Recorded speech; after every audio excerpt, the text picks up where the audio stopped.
Christmas story, a story in many chapters, here in 13 parts.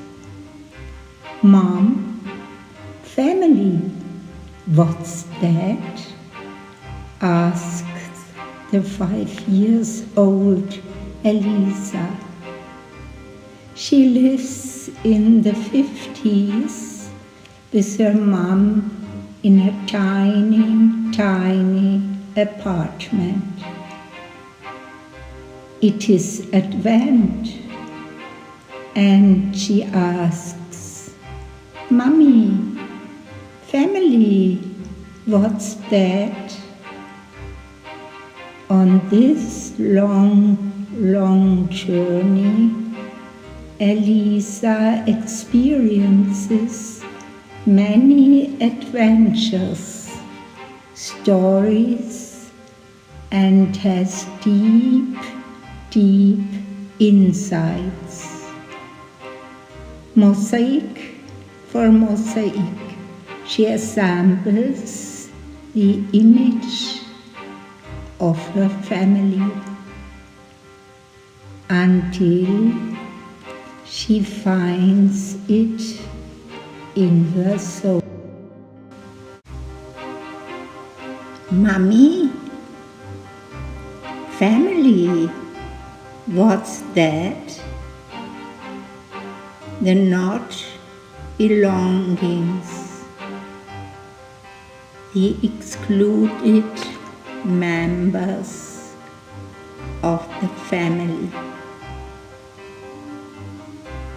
Many shining names hovered over the cemetery as a dance, then arranged and as if drawn by invisible threads in the individual graves to disappear according to the great order.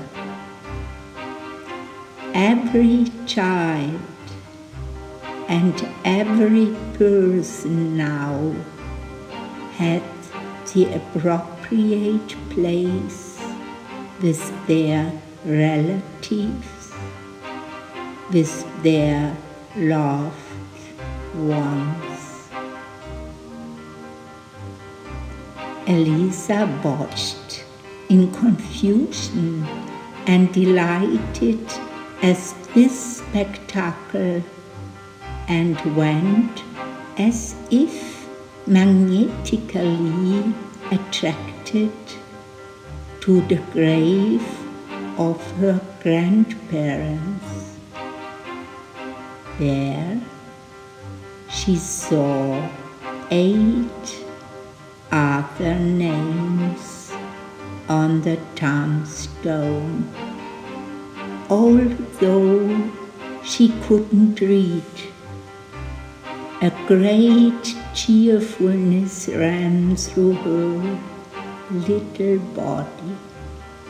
So many uncles and aunts, they were all there. The individual faces pushed towards her as if through a thick fog. There was Grandma, serious but kind, lovingly looking, her face already old, full of wrinkles. Grandpa, with his green eyes, long mustache, winking cheerfully with his right eye, and the faces of older and very small children.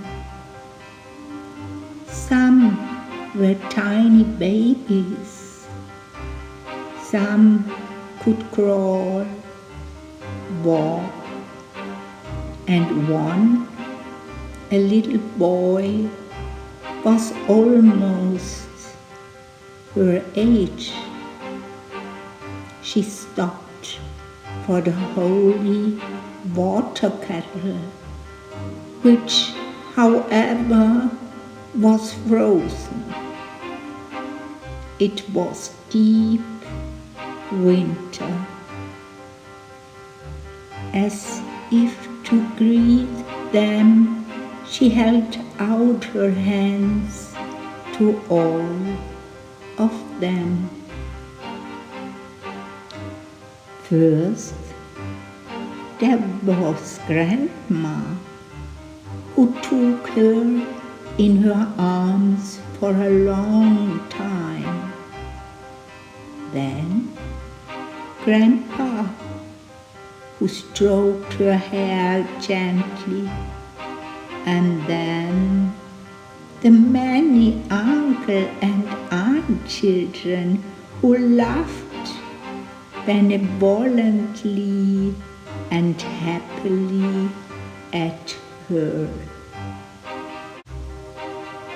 Elisa was touched by all this, and nature played along. George's snowflakes started to dance softly and quietly, and it was as if thousands of crystals were dancing from the sky, soft, gentle, to give the earth and the burial moths a special charm. The decoration for the great festivity, the announcement of the big and yet so small child. Almost 3 weeks to go before Christmas.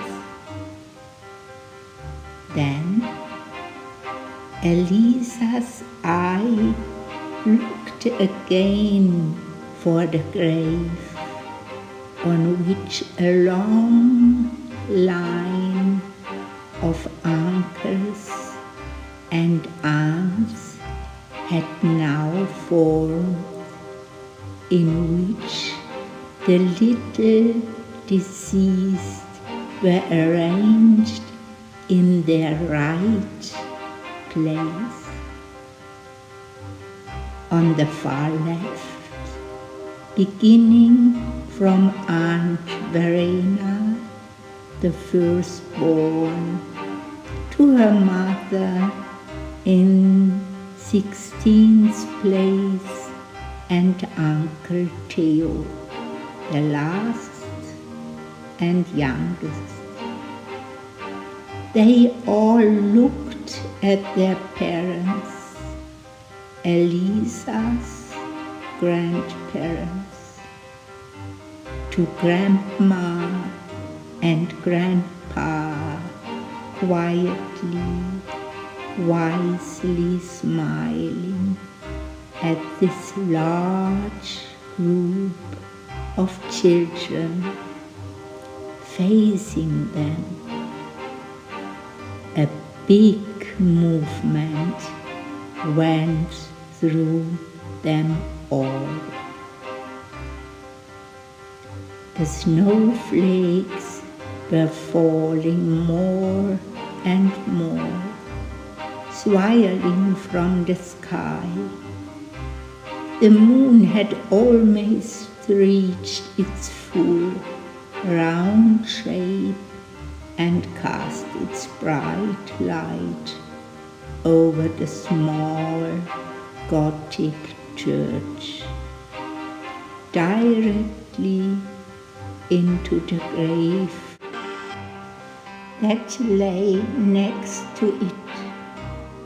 The candles shimmered from the dead chapel, so that everything began to shine brightly, shimmering white, as if covered by ermine.